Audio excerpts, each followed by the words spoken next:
Mesdames et messieurs, bonsoir et bienvenue à Afrique Confidence. Je suis Ludovic Ndoli. Ce soir à l'émission, je reçois M. Cyril Ekwala, journaliste camerounais au Canada depuis une bonne dizaine d'années. Il est aussi l'initiateur de la causerie des médias sur trocradio.com. Plus loin dans l'émission, Gideoni reçoit Madame Mireille Mabondo qui vient nous parler du concert gospel qu'elle organise le 17 décembre prochain.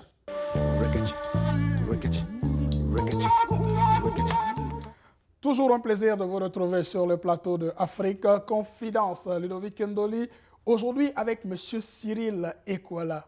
Bonjour Cyril. Bonjour Ludovic. Alors Cyril, tu es journaliste camerounais. Oh oui. Tu vis au Québec depuis quelques années déjà, on peut dire une bonne dizaine d'années. Une bonne dizaine, oui. Une bonne dizaine d'années. Et en ce moment, tu es à Radio Centre-Ville, où tu animes l'émission Néo-Québec. Tout à fait. Ça fait, effectivement, ça fait quelques... Là, on est en train d'aller sur nos 2 ans et demi de Néo-Québec. Il y a eu un break à un moment donné. J'étais déjà à Radio Centre-Ville. J'en suis parti parce qu'il y avait conflit d'horaire avec Radio-Canada. Donc voilà, Néo-Québec que j'anime depuis à peu près 2 ans et demi. Ouais, et ça se passe très bien.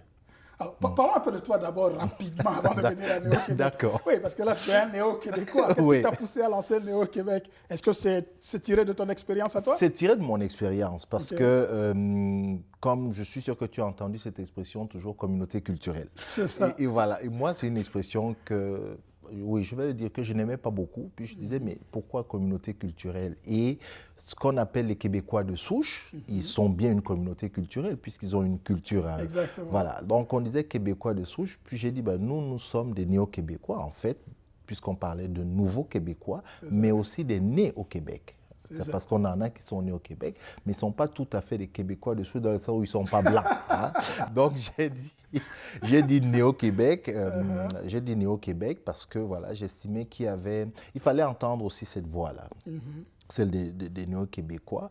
Et puis, tout simplement, c'est une émission qui parle de nous, de notre société, mais avec notre regard, ce qu'on est en train de faire ici.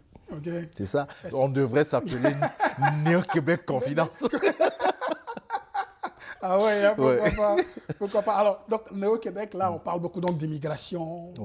Oui, on parle d'immigration. L'idée, c'est surtout de mettre en avant des néo-québécois, mais qui sont vraiment impliqués dans la société, mais dans tous les domaines.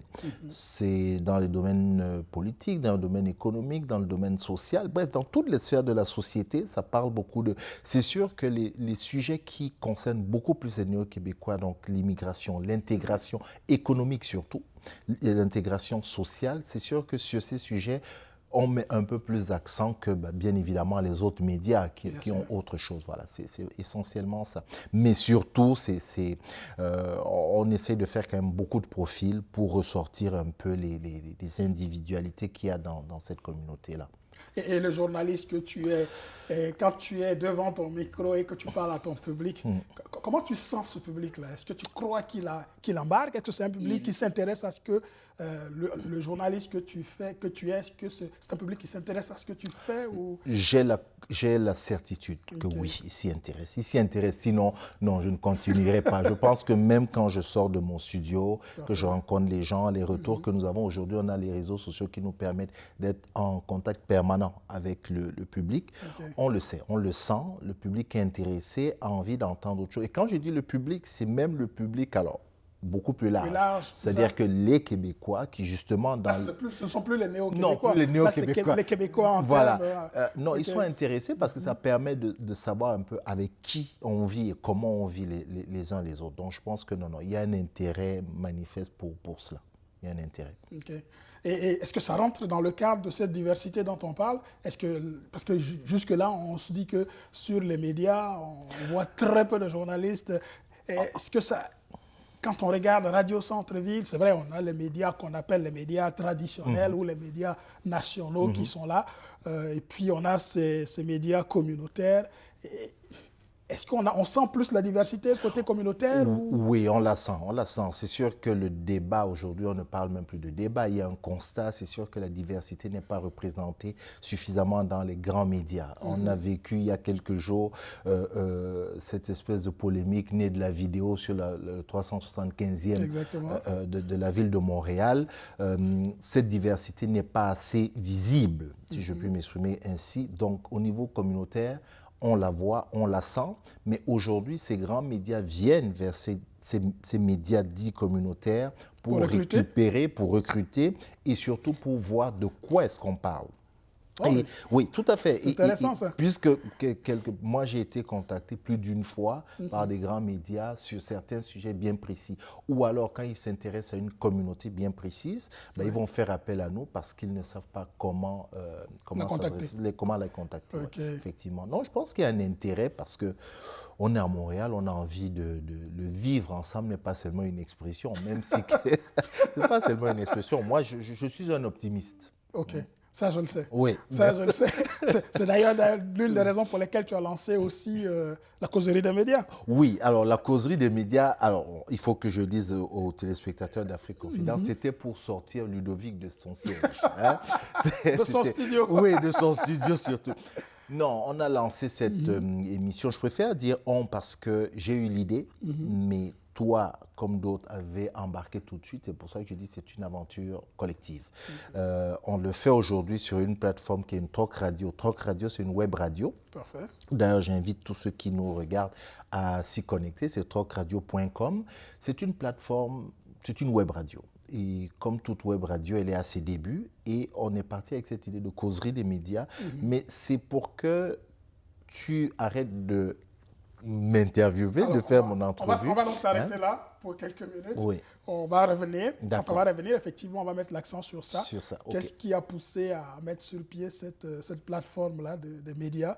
Est-ce que c'est parce qu'il y avait quelque chose qui manquait? Eh bien, écoutez, restez avec nous, ne partez pas. On vous revient dans quelques minutes.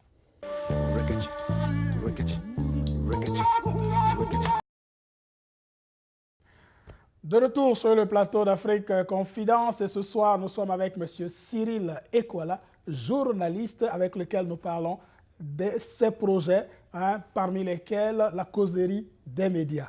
Alors, écoute, là, comme on dit, la charité bien ordonnée commence par soi-même. Oui. Parfois, en tant que média, il faut qu'on se... il faut qu'on se regarde un peu, se regarde un miroir en face de l'autre. Tout à fait. Non, il faut qu'on se regarde, mais la causerie des médias, c'est dans le prolongement un peu de Néo-Québec, dans le sens où il y avait, de mon point de vue, un vide. Et je me suis dit, il y a plein d'hommes et de femmes de médias d'origine africaine, d'ascendance africaine, ici, ne serait-ce qu'à Montréal. Pourquoi ne pas réunir un peu tout ce monde et discuter de sujets où on les entend moins parce que chacun de nous est dans un média particulier, fait ses entrevues, fait ses articles, fait ses émissions de radio. Mais quel est le point de vue de Ludovic sur le 375e, par exemple, qui va arriver? Exactement. Quel est le point de vue de Ludovic sur... je ne sais pas, les problèmes de l'éducation ou les problèmes de la santé au Québec. C'était un peu ça l'idée. Parce qu'on nous entend moins. On nous entend très peu sur certains sujets. Et l'idée, c'était, ben voilà, on va se réunir et puis on va parler. Donc là, pour dire les choses, on a fait une émission 0 et 1 en même temps. Et puis, ça a été une très, très bonne émission. Une belle expérience. Une belle expérience. Et voilà, là, je pense que l'équipe est en train de s'agrandir. Les candidats sont de plus en plus nombreux. Puis voilà, ça devrait y aller. C'est une belle occasion parce que ça m'a permis, moi, de découvrir d'autres journalistes que je ne connaissais pas du tout. Et on dit c'est parce que aussi que nous, les médias, enfin, les hommes de médias, surtout des communautés, ne prennent pas vraiment leur place. Est-ce que c'est vrai? Alors là, c'est une question un peu... Parce que tu as dit, on ne nous entend pas beaucoup. Est-ce que ça répond à cette... On ne nous entend pas, moi je ne vais pas dire, oui on ne nous entend pas parce qu'on ne prend pas ou on ne nous donne pas notre place. Je dis nous ne prenons pas notre place. Okay. Tant que nous ne nous imposons pas sur la place publique, on ne viendra jamais nous chercher. C'est à nous de nous imposer et qu'on se dise à un moment donné, mais écoutez un peu ce qu'eux ils pensent. Prenons les problèmes par exemple tout bêtes certains problèmes en Afrique. Ludovic est journaliste. Ludovic peut analyser ou commenter une situation en Afrique, mais on ne l'appelle jamais, on ne lui demande jamais son avis. Puis il y a des spécialistes comme ça qui sortent et qui commencent à vous parler parfois de certains pays, puis vous dites, mais de quoi est-ce qu'il parle? Donc, mais ça ne veut pas dire que Ludovic est ethnocentriste et qu'il ne parle que de l'Afrique. Ludovic peut parler aussi. Surtout que je vis au Canada. Nous vivons au Canada. Le sujet du Canada nous intéresse tout aussi bien. Nous vivons au Canada. Oui, comment est-ce que nous voyons certains problèmes, comment nous les analysons, mais pas nécessairement en tant qu'originaire d'Afrique, en tant que journaliste canadien, en tant que journaliste québécois. C'est juste ça. L'essentiel, c'est d'avoir quand même qu'on ait l'analyse d'un journaliste, peu importe. Oui, tout à fait, parce qu'il ne faut pas non plus... Que ce ne sont pas toujours les mêmes personnes. Oui, il ne faut pas non plus pour que les gens se trompent, il ne faut pas non plus que les gens voient la causerie des médias comme une histoire d'hommes et de femmes, de médias africains qui ne parlent que de la... Non, c'est d'abord des journalistes qui sont capables de faire une analyse, qui sont capables de faire un commentaire convenable, quoi. Je peux, si tu permets, je profite pour lancer un appel à tous les hommes et femmes de médias qui savent que voilà, ils ont un intérêt pour ça, à nous contacter. Ils peuvent passer à travers Afrique Confidence, nous contacter, et puis on va agrandir le cercle. Puis voilà, mais il y a même aussi des hommes politiques, ça peut être des professeurs d'histoire ou de géographie, qui ont des choses à dire. Tout à fait. Oui, même quand les journalistes font leur analyse, parfois il faut qu'ils s'appuient sur des experts.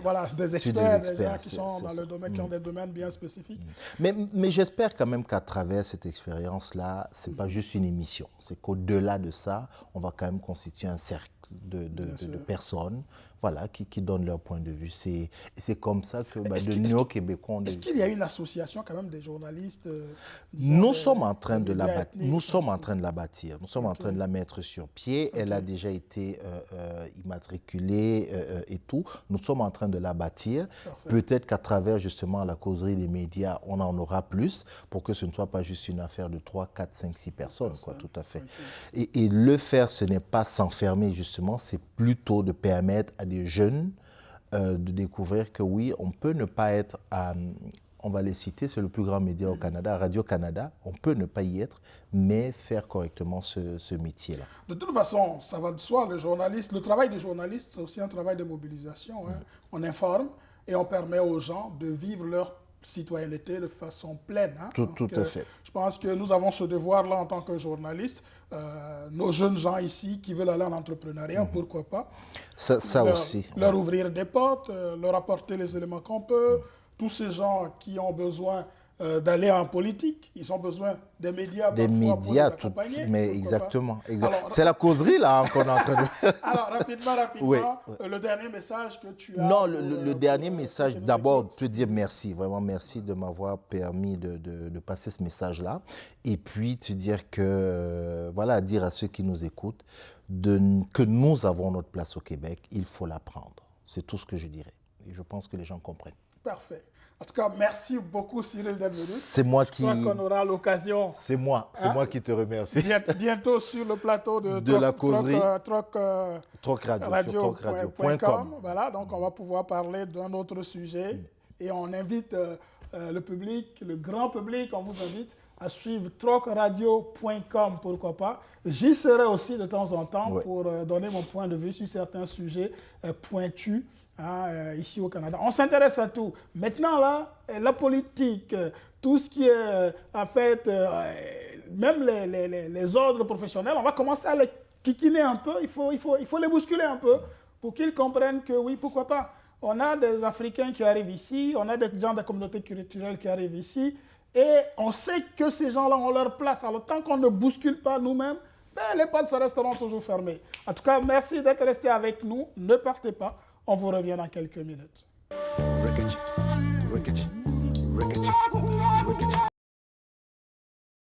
Mesdames, Messieurs, bonsoir. C'est toujours un énorme plaisir de vous savoir nombreux devant votre petit écran. C'est bien l'émission Afrique Confidence, la chronique événementielle, une présentation de Gideon Loï. Voilà, aujourd'hui j'ai l'honneur, j'allais dire le privilège de recevoir Mireille Mabondo, c'est bien ça? Oui. Vous allez bien? Oui, je vais bien, Gideon. Voilà. Mireille, qu'est-ce qui vous amène concrètement ici? Bon, aujourd'hui, je suis là, c'est pour parler de l'événement qui doit avoir lieu, la célébration Africa Gospel. Oui, la célébration Africa Gospel, j'en ai déjà entendu d'ailleurs, Ben, c'est quoi pourquoi célébration Africa Gospel? Bon, célébration Africa Gospel, vous comprenez déjà le mot gospel, ça veut dire quoi? Et en fait, nous voulons célébrer, nous voulons célébrer, louer Dieu.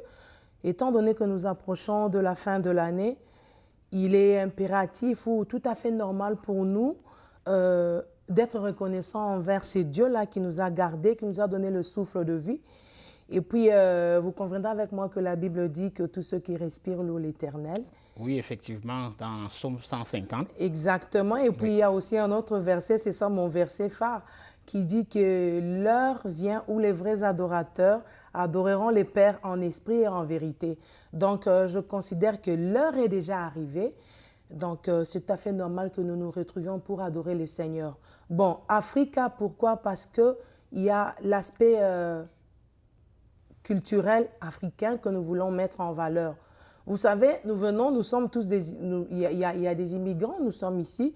Alors, nous voulons glorifier le Seigneur à la manière dont nous louons le Seigneur en Afrique. Justement, et quand j'ai vu Africa Gospel, à un moment, j'ai voulu demander, est-ce que Dieu est africain? Est-ce que Dieu est africain? C'est une façon de dire que Dieu est africain? Non, ce n'est pas une façon de dire que Dieu est africain. Dieu a toutes les cultures. Vous savez, autant des cultures qu'il y a, autant de nationalités, autant de façons de louer et d'adorer le Seigneur. Alors, ce que nous voulons mettre en valeur, c'est l'aspect louer le Seigneur à la manière dont l'Africain le loue.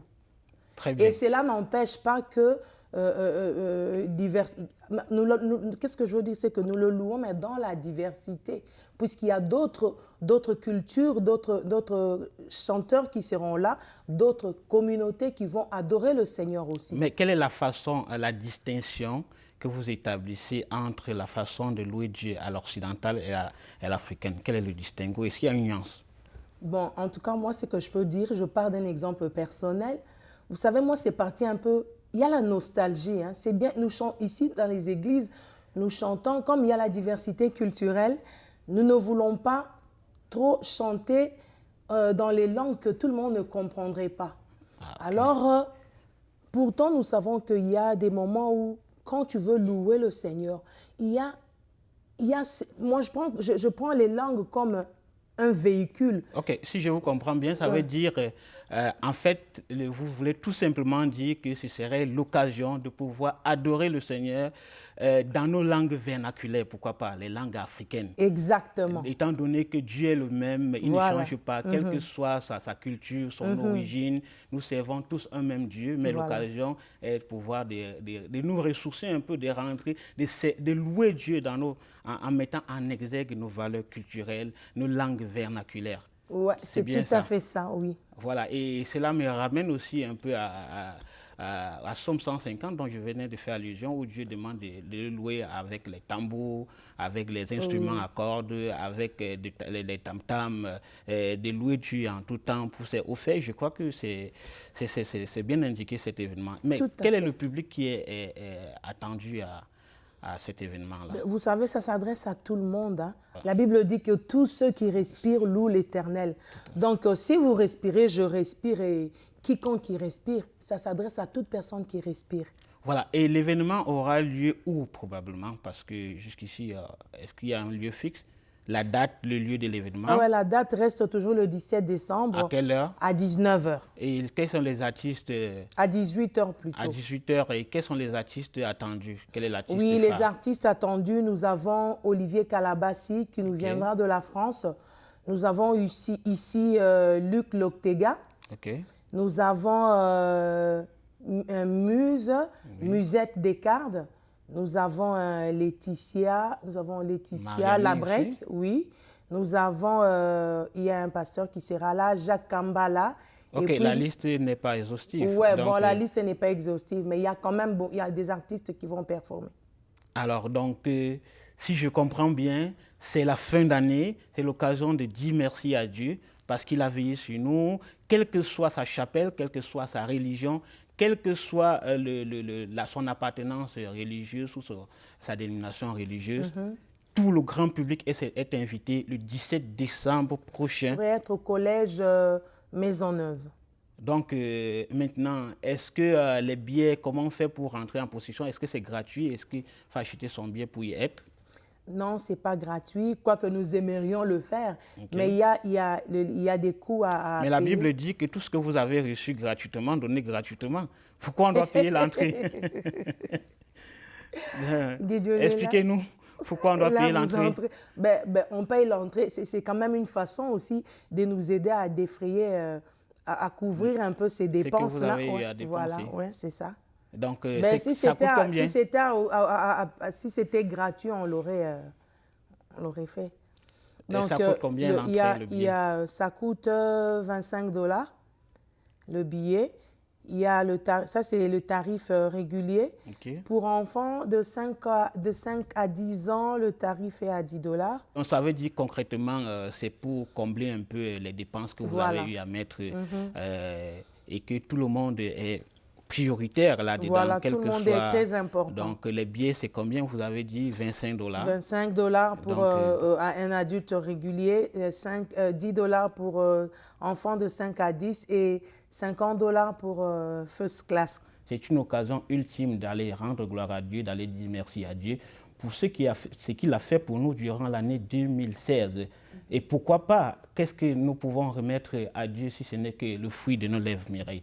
Donc, je vous convie massivement à vous rendre le 17 décembre prochain à Maisonneuve pour pouvoir dire merci à Dieu pour tous ses bienfaits dans vos vies ou dans nos vies. Alors, c'est un plaisir de vous savoir nombreux. Je vous souhaite bon dimanche.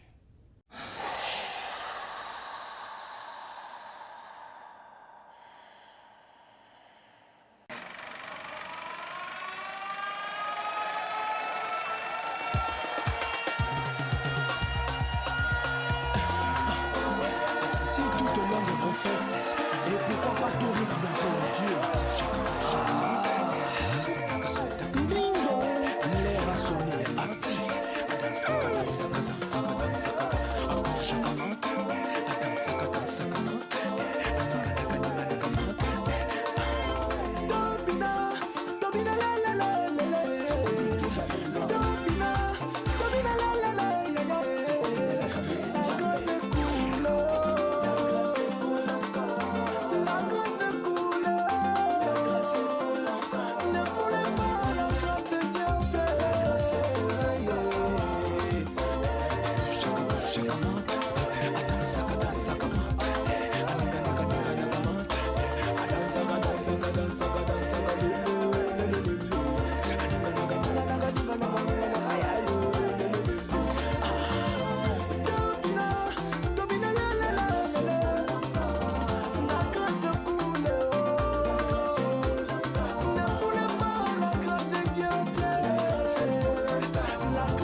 Afrique Confidence, c'est malheureusement déjà tout pour ce soir. Ça a été un grand bonheur de passer ce temps avec vous. Vous qui nous suivez depuis chez vous. Merci d'être là pour Afrique Confidence. 438-502-8198. N'hésitez pas à nous appeler pour vos propositions, vos suggestions.